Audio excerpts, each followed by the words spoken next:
This is the third and last video that will discuss preparation of North Carolina tax returns. This will focus on part-year residents. And once again, as you view this video, you can pause the video at any time to go back to a prior section if something isn't clear, or to answer the work problems that are presented here. There will be some lecture section covering the tax law and tax layer input. And then we'll spend some time going through a sample problem using the 2020 Tax Layer Practice Lab and the NTTC workbook. There haven't been any changes to tax law since 2021. So learning to handle this 2020 return should prepare you for 21. Once we go through that sample problem, I will also give you a problem out of the workbook for you to complete. Now, part-year returns can be confusing. A lot of people look at them and say, gee, I wish there was another preparer around to do this. But they, because they do require a lot of thought and some additional input. But I think if you follow the approach that I've laid out here, you should be able to correctly handle all situations and keep all of the numbers straight. So let's see how this goes for you. As I said in the first presentation, part-year residents really receive the same treatment as full-year residents, but just for the period they're a resident in North Carolina. And as you know, an AARP tax preparer can only complete returns for the states that they are certified in. So if you run across a situation where someone has moved from another state, for example, they moved from New York to your state or somewhere else and you're not certified there, it presents a challenge. AARP does have a program called the State Tax Assistance Program where it's possible to get in touch with someone else from that state and have them complete that state's return. But it is cumbersome, especially given the time constraints that we have at a site. So I would consult with your state coordinator or your district coordinator to decide whether you're going to use the State Tax Assistance Program or you're just going to produce the part of the return that you can do in your own state, or you're going to send them to a paid preparer to do the federal and all of the states that are involved. So for part-year residents, in terms of who must file in North Carolina, you need to determine whether the federal adjusted gross income for the whole year or in all the states they lived in is greater than the full North Carolina standard deduction that you have to file. So, and if it is the case, then you would file a part-year return. And as I've shown before, here are the standard deductions in North Carolina. So for example, if they only had $5,000 of income and they were a single person, but they happened to live part of the year in North Carolina, you really wouldn't have to file a return there because their full year income is too low. And there is this conundrum that indicated earlier that the federal standard deduction is a little higher than the North Carolina standard deduction. So you might find some people who have income higher than the North Carolina standard deduction, but not as high as federal. So they would have to file in North Carolina, but not for federal. But typically we would just file them for both, particularly since we have to prepare the federal side anyway in order to do the state. Now, part-year residents are eligible for all of the deductions and the credits that a full-year resident would receive for the time that they're a North Carolina resident. So if you need to go back to presentation number 1 of this to go through those deductions and credits, that would be what I would do. But North Carolina, unlike some other states, actually does have a part-year return for part-year residents. So that's the form that you would select when adding North Carolina, and that would be the case whether the person moved into North Carolina during the year or out of North Carolina during the year. In both cases, they're considered a part-year resident. So here's the general approach, and then we'll take an example. The general approach to doing part-year resident returns.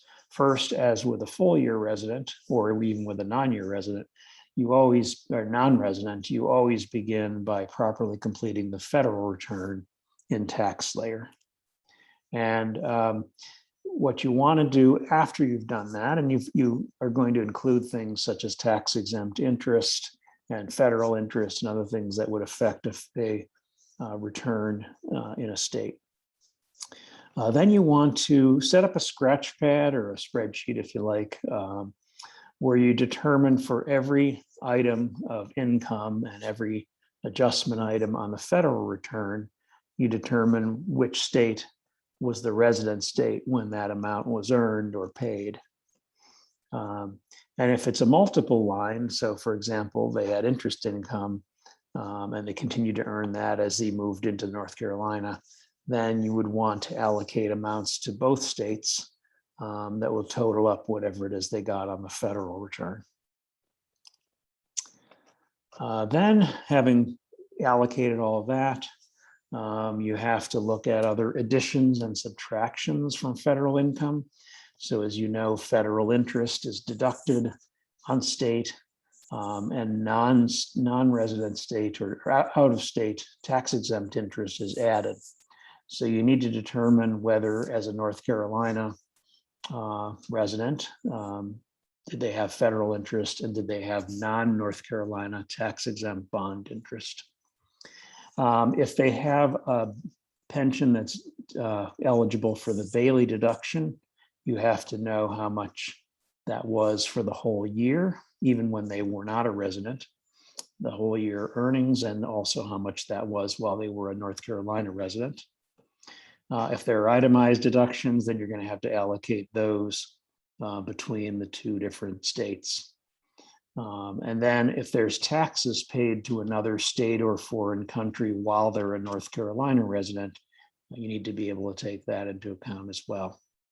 Now, the taxable Social Security doesn't technically have to be allocated between the states. It looks like TaxSlayer does that automatically, and in any case, it's not taxable. But I will show you how we did actually make those entries as well.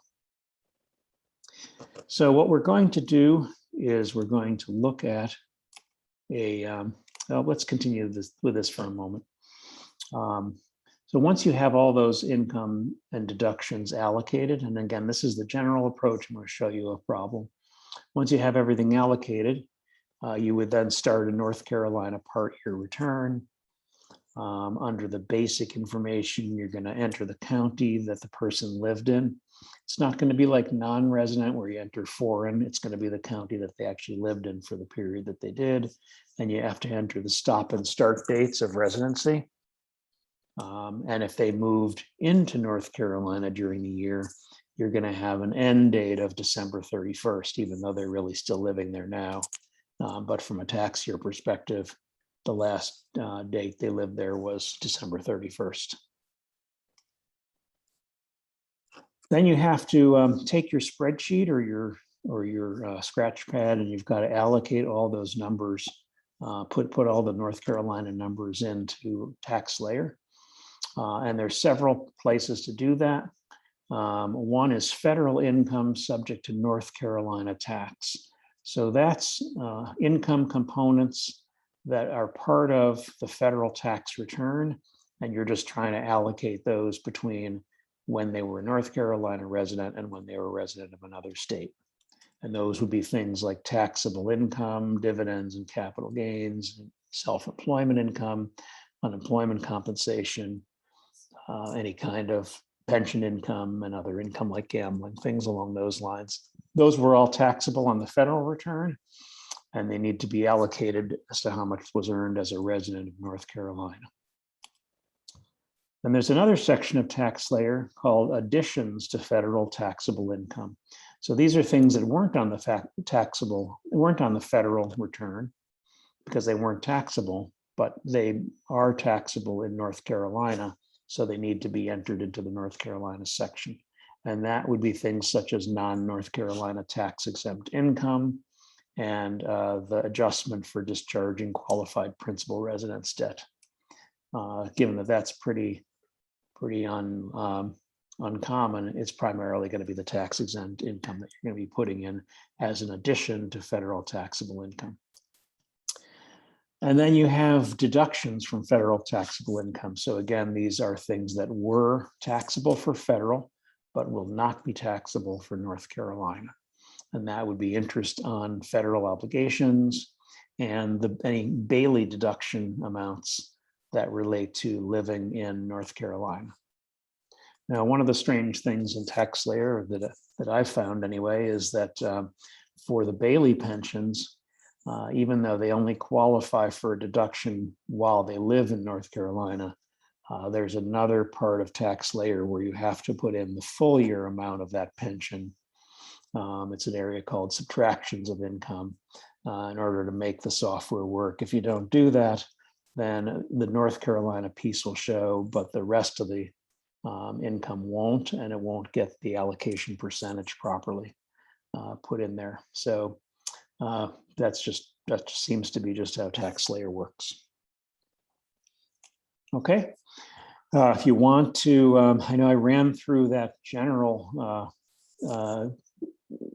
instructions with just a lot of language. If you want to go back and rewind into that, of course, you could do that anytime. But let me show you an example that I put together, just made up of Mr. Joe and Mrs. Jane NC, who live part year in North Carolina.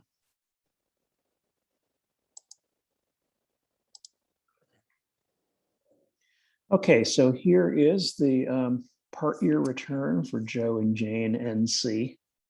And I have 3 columns. I have what was reported on their federal return, what should be reported on their North Carolina return, and what should be reported on whatever other state it is that they moved into or out of return.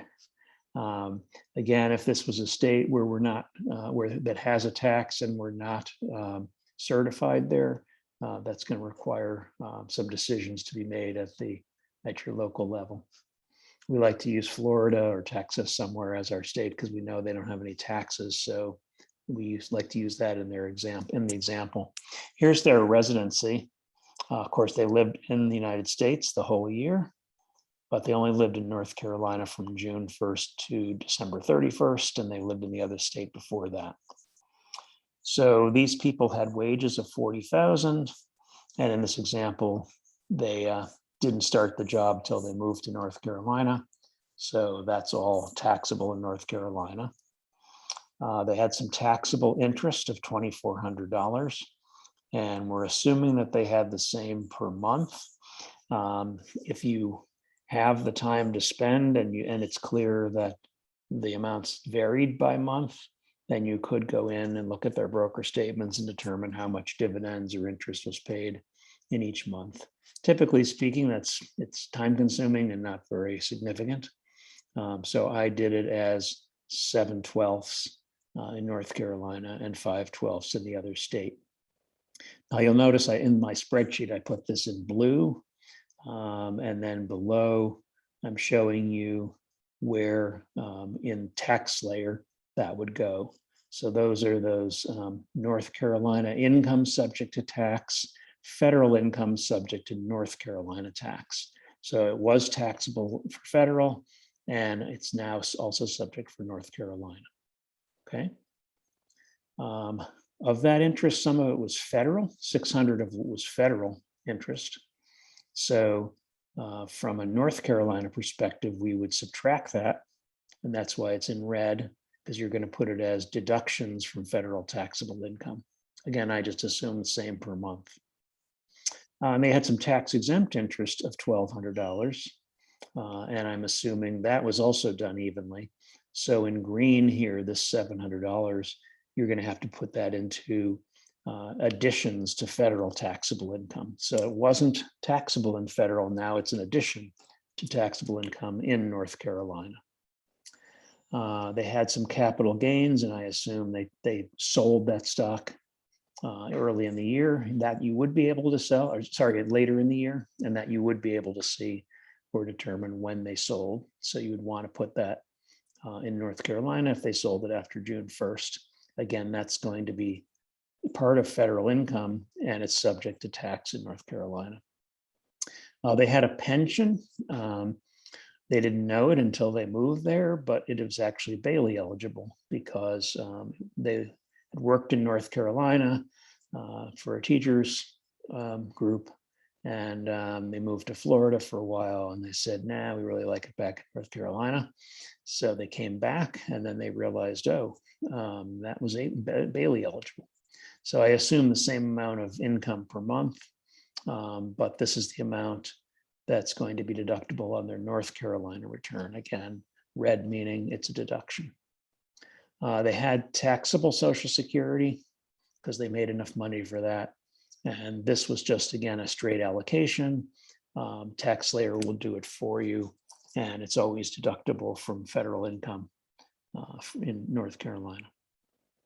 They had a little business going in Florida or wherever it is they lived, but I decided that they stopped the business once they moved, so we don't have to allocate that. Of course, we might, but in this case, we're saying now they didn't have to do that. And then once they moved here, like with every other problem in the workbook, they gambled a little bit. They had $200 worth of gambling winnings. They remind yourself that they can't deduct any gambling losses, even if they were to itemize deductions, which we're not dealing with here, because this is a simple example. So that's something that is federally taxable and has to be allocated to North Carolina. Now, what I tried to do with these boxes here is show you the boxed items that add up to the amount of gross income that they had for federal. And on the North Carolina side, the boxes are different because the federal interest is deductible, but the tax exempt interest is includable. And the pension and the taxable Social Security are deductible. So what I try to show you is that for federal, it's basically these boxes here that add up to 74.5. And then for North Carolina, it's these boxes and these boxes that add up to the 42,950. I don't know if this is helpful to you in terms of understanding this, but I felt it helpful to kind of lay out exactly which was going to be taxed in various locations. And again, for this Bailey pension, we have to remember that in TaxSlayer, we have to put the full 15,000 into a particular spot so that it'll get the allocations right. Okay, now let's go over and look at TaxSlayer and see how that gets reflected there. We're in the Joe NC part year. We're going to go to the state section here. And you'll notice that we have a part year North Carolina return set up. So let's go in and look at that. First of all, there's the basic information. They live in Mecklenburg. That is when they were a part year resident, that's where they lived. And as you go down to the bottom here, this is a function of the part year return that they're indicated as part year residents, both Joe and Jane. Was it Jane?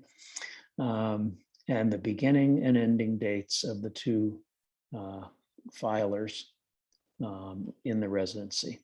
Now, there is something down here for someone who might file jointly, but their spouse might file separately or something like that. Not that they would file jointly and separately, but they might file in different states. And we're not going to deal with that. We're going to assume that both of them had income in North Carolina and that they're both going to file jointly in North Carolina. Okay, and as I mentioned, there's other areas here that you have to deal with in a part year return. So the first thing you have to deal with is income subject to tax, federal income, or losses that are taxable to or deductible from North Carolina taxes. So we go into income subject to tax, and there's three categories here. Again, the first is something that was on the federal return, and it's subject to North Carolina tax. The second is something that wasn't taxable for federal, but is for North Carolina. And then the third is something that was taxable for federal, but is not for North Carolina. So as we have our spreadsheet there, we're going to just, let me see if I can do this.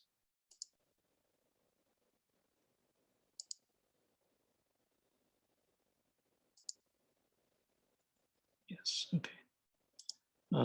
So we have our spreadsheet here. Remember that they had these various components.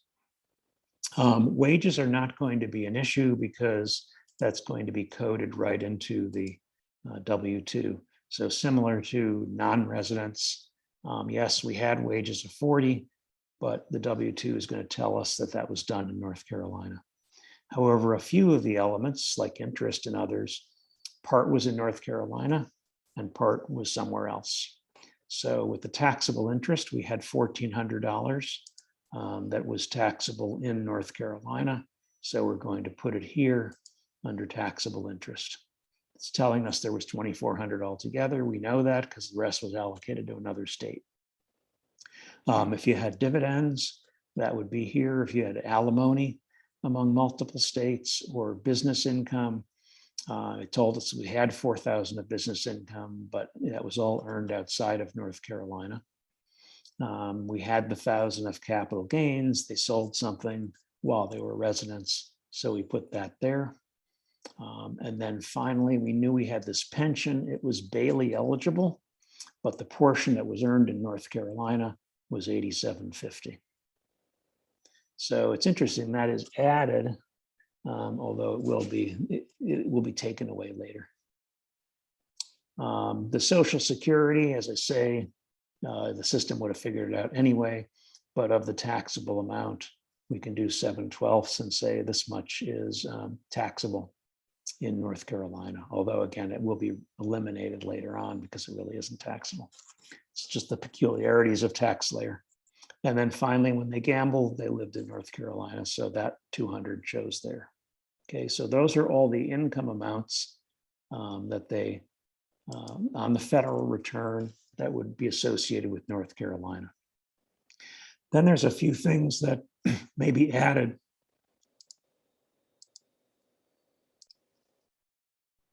to North Carolina income. So let's take a look at those. And that's primarily the interest income from obligations of states other than North Carolina that they earned while they were living in North Carolina. That's 700. So if I go back to my spreadsheet, you'll see that was the tax exempt interest that wasn't from the state. And that's the this green number is we're putting it in the additions. Okay. And that's really the only thing here. Again, you could have the discharge of principal residence. Wouldn't worry about that too much.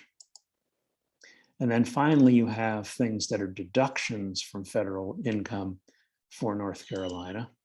And there's several of those.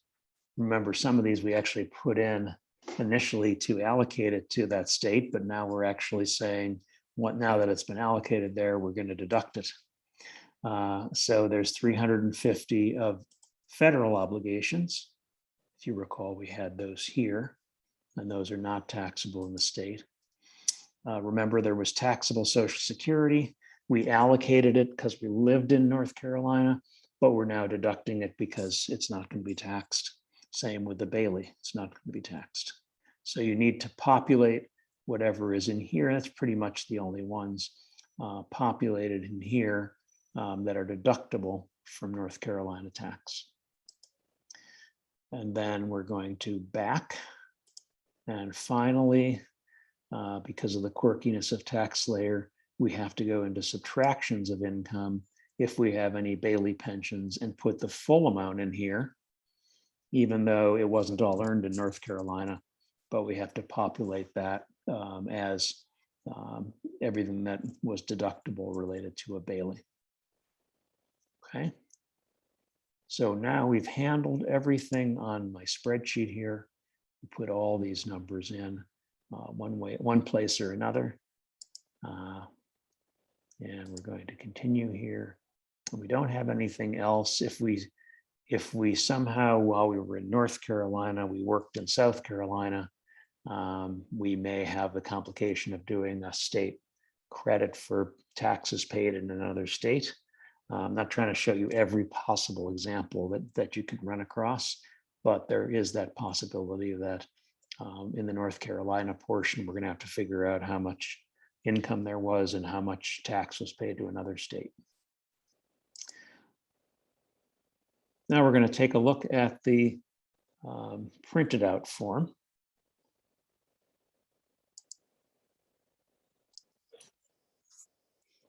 So for a part year return, once again, it's the same D400 form, but this is a little different because it asks if they're a resident for the full year or not. And then somewhere in this form, they will also look at the dates they were a resident. That's going to come later. And again, the way North Carolina works, the first parts of this are really as if you were a full year resident. So it takes the full year adjusted gross income. It adds back full year amounts. And this 1,500 is the tax exempt interest and the $300 above the line charitable contribution.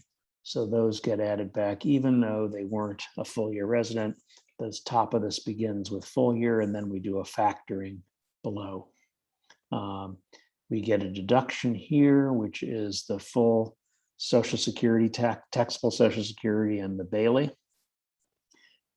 So that comes down to this $26,417, which is potentially taxable in North Carolina.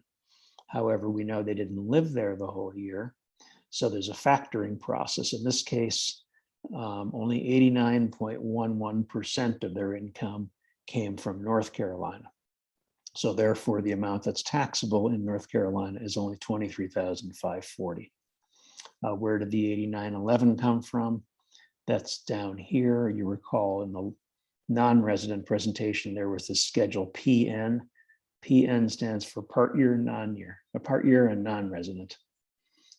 So similar to there was this whole allocation that you spent a lot of time on between income that was from all sources across the country versus just North Carolina. So as we said, they had the 40,000 of wages, but they earned all that in North Carolina. They earned $1,400 of the 2,400 interest, et cetera. They didn't have the business income. They did have the capital gain.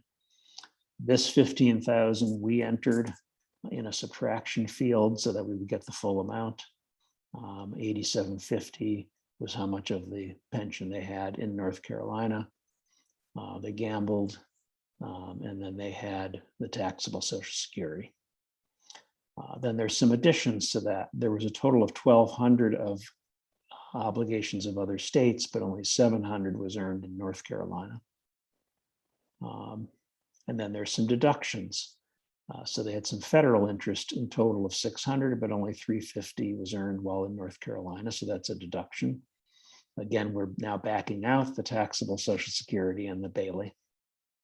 And so we come down to sort of a net amount, net income with the NC adjustments that was earned nationwide versus what was earned in North Carolina. And that ratio is 8911. And that's what the North Carolina tax system uses to factor down the full year income. So we're going to go back up here. So as I said, of the 26.4, only 23.5 is taxable. Apply the 5.25% rate, and they owe 1236. 1,000 was withheld, so they owe 236. As I go further down, as with all the other presentations, you see how did that 1,500 additions break out. It was tax exempt interest from other states and the above the line charitable. What were the deductions? They were the interest income from federal. These are the full year deductions, not the North Carolina deductions, because we haven't gotten the factoring yet, the Bailey and the taxable Social Security. And then once again, there's this determination of what percentage is in North Carolina. Okay, so I hope that's fairly understandable.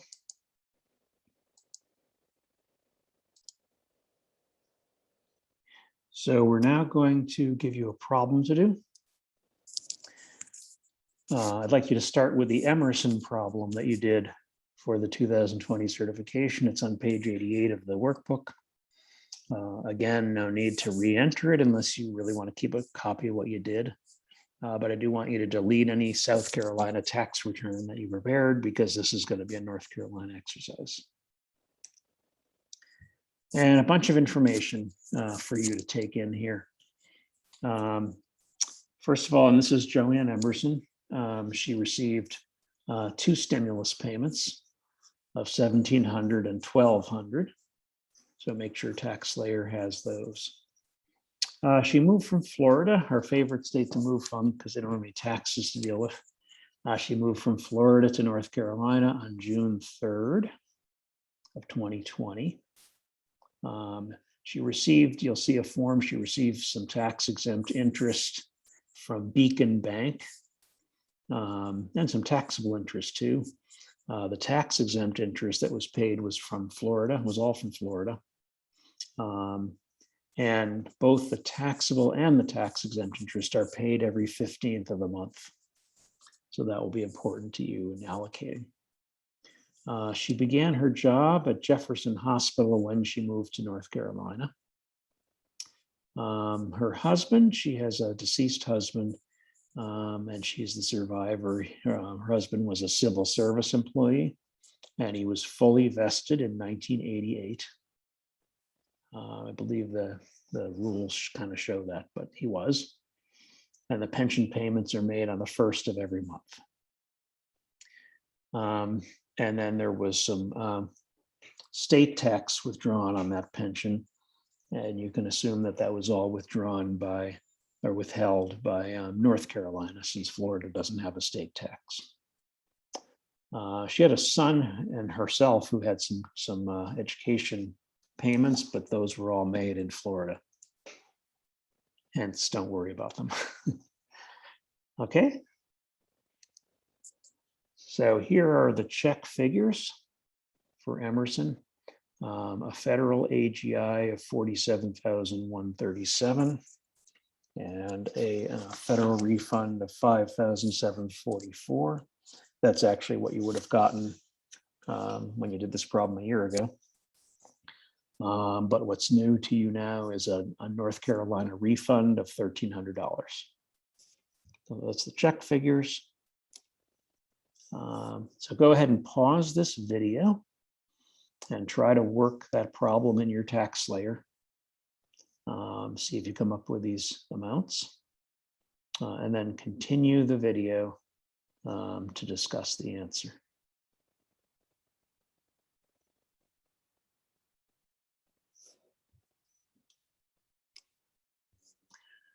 All right, let's go through the answer.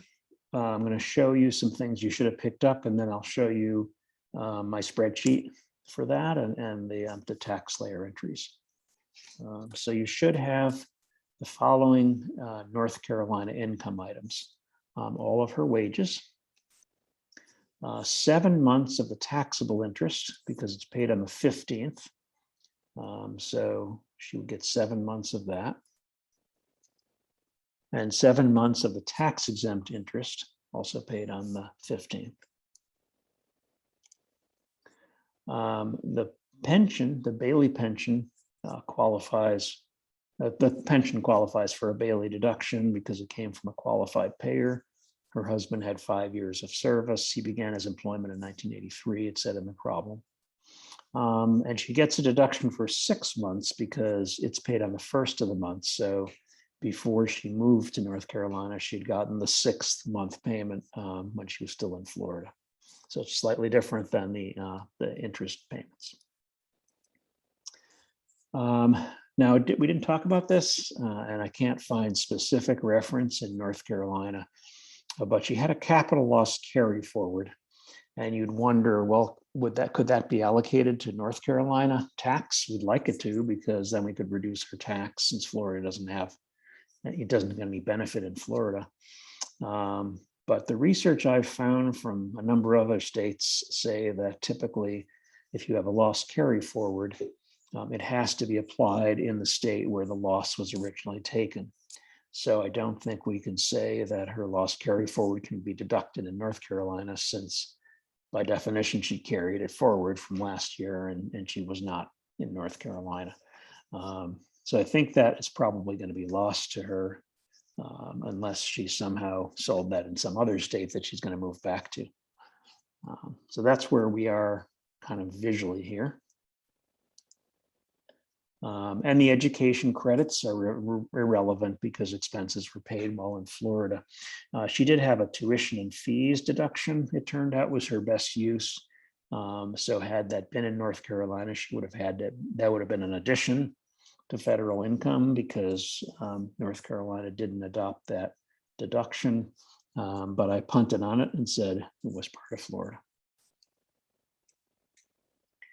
Okay, now let's take a look at how this worked out in the models.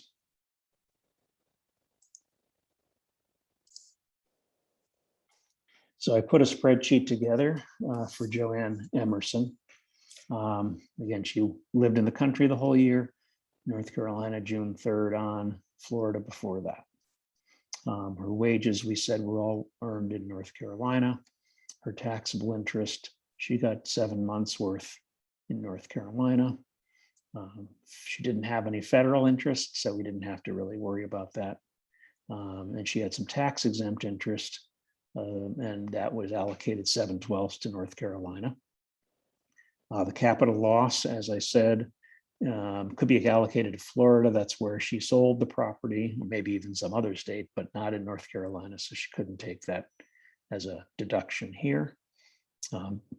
She had a Bailey pension from her ex-husband, from her deceased husband, and she gets half of that for the year.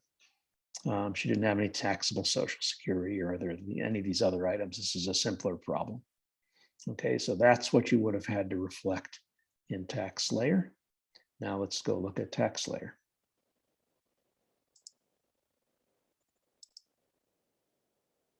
Okay, so this is Joanne Emerson's return.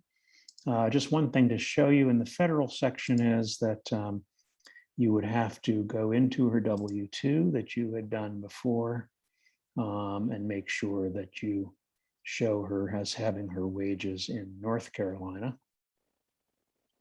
and the withholdings there. You may have had South Carolina or somewhere else. So that's one thing you do have to change for this project here, for this practice problem. Now we're going to go to the state section. And again, a part year return is in order for North Carolina. Still feel she probably lived in Mecklenburg, could be anywhere, but that's where I did. We have a beginning residency and an ending residency. So that's critical to put into the system here. Then she had income subject to tax. She had some federal income that should be allocated to North Carolina. We don't have to worry about the wages. That was done already on the W-2. As we said here, she had $26 of taxable interest. So that goes here. She didn't have any dividends. She didn't have any self-employment.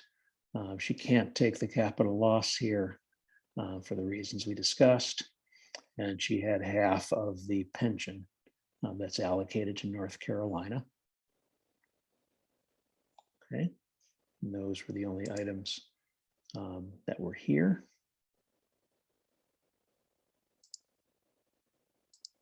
Then we have some things that are additive to federal taxable income, and that's the interest income on obligations outside of North Carolina. That's additive, and that's the only one there. And then we have, again, the portion of the Bailey that's deductible, which is the $9,002. That was the part earned in North Carolina. And then finally, because of the peculiarities of, that I found in tax layer, under subtractions from income, we have to put in the full year amount of the Bailey. 18,005. Okay. Let's go ahead and look at the printout.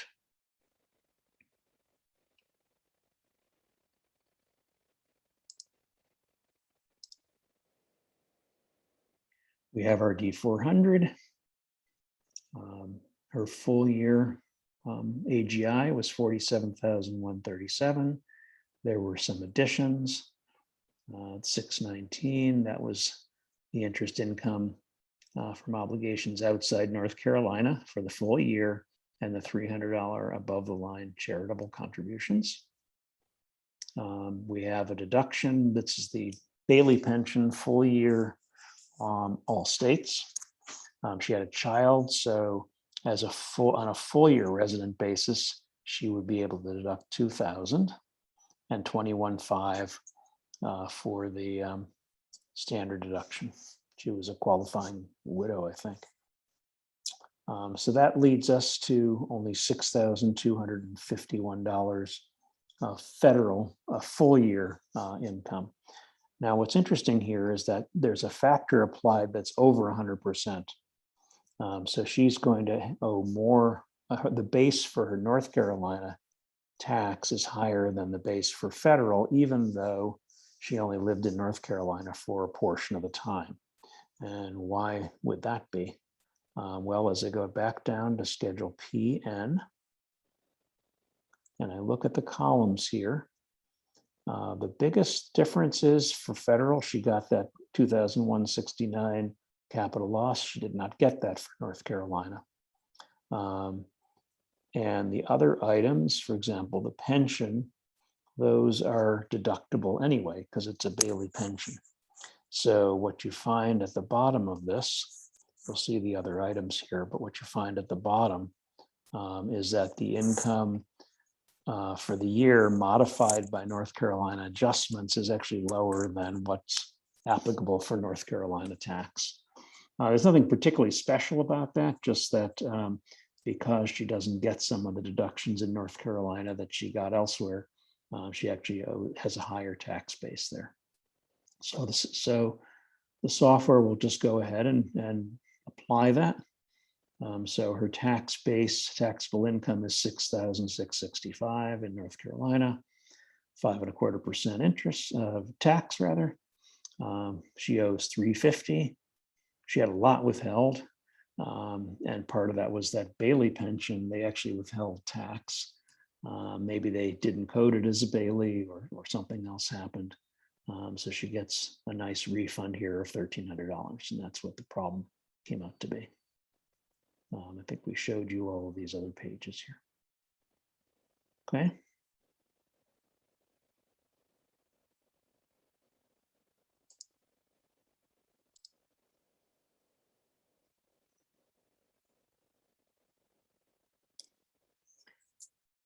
So that is the end of this presentation, and that's the end of North Carolina preparation reviews. If you have any questions, of course, you can go back, review this video again at any point. I'd love to hear any comments you had or any questions you had. You can email me at the email address that's right here. And again, thank you for listening and walking through this, and good luck with tax preparation.